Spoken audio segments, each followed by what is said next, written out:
સુરત અને તાપી જિલ્લાના પશુપાલકો માટે ખુશ ખબર। જી હા, સુમોલ ડેરીએ દૂધના ખરીદ ભાવમાં વધારો કર્યો। ગાયના દૂધમાં પ્રતિ કિલો ફેટ પર 15નો વધારો કરાયો, જ્યારે ભેંસના દૂધમાં પ્રતિ કિલો ફેટ પર ₹20નો વધારો કરાયો। ભેંસના દૂધના પ્રતિ કિલો ફેટના ભાવ ₹830 થી વધીને 850 થયા, જ્યારે ગાયના દૂધના પ્રતિ કિલો ફેટના ભાવ 795 થી વધીને 810 થયા। 2.5 લાખ પશુપાલકોને વાર્ષિક 60 કરોડનો ફાયદો થશે। સાથે લગભગ 2.5 લાખ પશુપાલકો જોડાયેલા છે।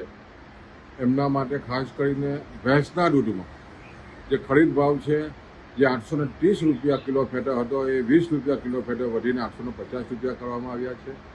અને ગાયમાં પણ જે 795 રૂપિયા હતા, એમાં કિલો ફેટો 15 રૂપિયા વધારીને 810 રૂપિયા કરવામાં આવ્યો છે। આને કારણે પશુપાલકોને વાર્ષિક લગભગ 60 કરોડથી વધારાનો ફાયદો થવાનો છે।